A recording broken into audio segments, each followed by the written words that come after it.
आज मैं आपको सुनाऊंगी कटे सिर वाले भूत की कहानी। कहानी शुरू करने से पहले कृपया आप हमारे यूट्यूब चैनल को सब्सक्राइब कर लें। राकेश, जो कि एक दुकानदार था, उसकी दुकान घर से 5 किलोमीटर थी।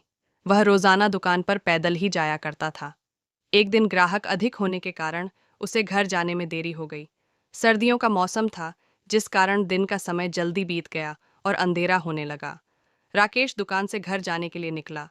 राकेश घर के रास्ते पर चला जा रहा था। तभी उसे आवाज सुनाई दी, राकेश, यही रुक जाओ। आवाज सुनकर राकेश वहीं ठहर गया और पीछे मुड़कर चारों तरफ देखने लग गया, लेकिन चारों तरफ कोई नहीं दिखाई दिया। राकेश को फिर से वही आवाज सुनाई दी, सामने देखो। जैसे ही राकेश ने सामने की तरफ देखा तो जमीन पर कुछ चमकती हुई चीज दिखाई दी।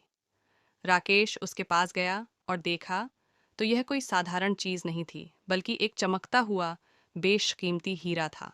राकेश ने चमकते हीरे को अपने हाथ में लिया। हीरे की चमक देखकर राकेश की खुशी का कोई ठिकाना न रहा। राकेश इस बात से बिल्कुल अनजान था कि यह कोई साधारण नहीं, बल्कि एक मायावी हीरा है। अचानक मायावी हीरा में से आवाज आई, राकेश, तुम्हें और हीरे चाहिए तो इस जमीन को खोदो। यहाँ पर जमीन के नीचे बहुत सारे हीरे हैं। राकेश खुश हो गया और उसने खुशी खुशी मायावी हीरा को अपने बैग में डाला और जमीन की खुदाई शुरू कर दी। लगभग 2 फीट खुदाई करने के बाद अचानक राकेश डर गया और चिल्लाने लगा, जिसके कारण उसका संतुलन खो गया और राकेश जमीन पर गिर गया, क्योंकि उस गड्ढे में से चमकते हीरे मोती नहीं, बल्कि किसी इंसान का कटा हुआ सिर था। तभी अचानक इंसान का कटा हुआ सिर हवा में उड़ने लगा और बोला, डरो मत, मैं तुम्हें कोई हानि नहीं पहुंचाऊंगा। मैं तुम्हें बहुत सारे चमकते बेशकीमती हीरे भी दूंगा। बस मेरी बात को ध्यान से सुनो। मैं जहां जाता हूं वहां मेरे पीछे पीछे चले आओ। जिसके बाद सिर कटा भूत हवा में उड़ा और जंगल की ओर बढ़ने लगा। लगभग 1 किलोमीटर चलने के बाद सिर कटा भूत रुक गया और साथ में राकेश भी रुक गया। फिर इंसान का कटा सर राकेश से बोलता है कि इस जमीन के नीचे बहुत सारे बेशकीमती हीरे मोती जवाहरात छुपे हुए हैं। ये सुनकर राकेश वहां पर खुदाई करने लगा।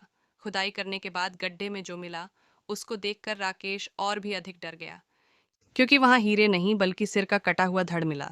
इंसान का कटा सिर कहता है कि अब तुमको एक अंतिम काम करना है, उसके बाद मैं तुम्हें बेशकीमती हीरों से माला माल कर दूंगा, और कहता है कि तुम्हें कहीं से भी एक लोटा खून लाना होगा। राकेश ने कहा कि एक लोटा खून? पर मैं एक खून का लोटा कहाँ से लाऊंगा? इंसान का कटा सिर बोला कि चलो मेरे साथ।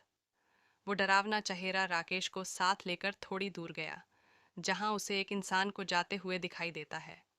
सिर कटा भूत बोला कि उस इंसान की हत्या कर उसका खून ले आओ। राकेश डर गया और बोला कि नहीं नहीं, यह मुझसे नहीं होगा। मैं किसी की हत्या नहीं कर सकता।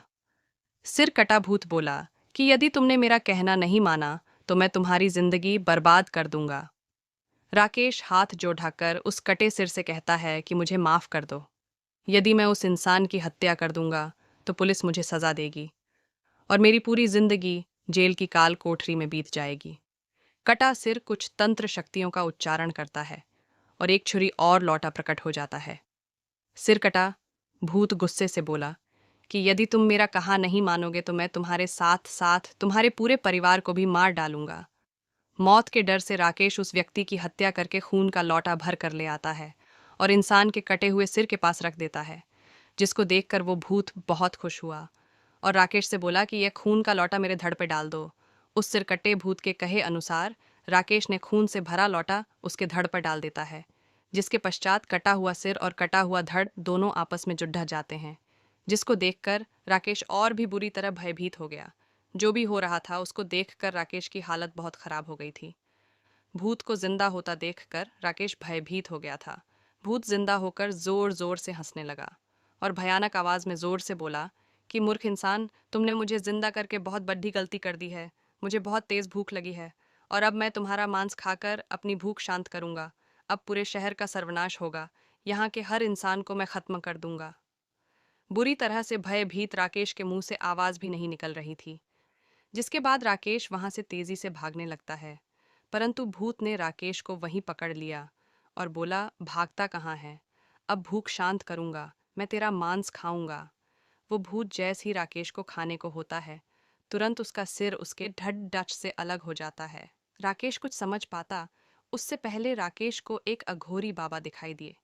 अघोरी बाबा ने कहा कि बालक चिंतित मत हो, अब तुम उस सिर कटे भूत से सुरक्षित हो। जब तुम खून से भरा लौटा लेकर जा रहे थे, मैं तभी समझ गया था कि जरूर कुछ अनहोनी होने वाली है, और मैं तुम्हारे पीछे पीछे आ गया। मैंने अपनी मंत्र शक्ति से उस सिर कटे भूत को मार दिया है। अब तुम निश्चिंत होकर अपने घर जाओ। उस दिन के बाद राकेश शाम को अंधेरा होने से पूर्व ही अपने घर आ जाता है। आज भी राकेश को जब रात का खौफनाक मंजर याद आता है तो राकेश बहुत बुरी तरह डर जाता है। ये थी कटे सिर वाले भूत की कहानी। ऐसी ही और मज़ेदार व अनोखी कहानियाँ सुनने के लिए हमारे चैनल को सब्सक्राइब करें। धन्यवाद।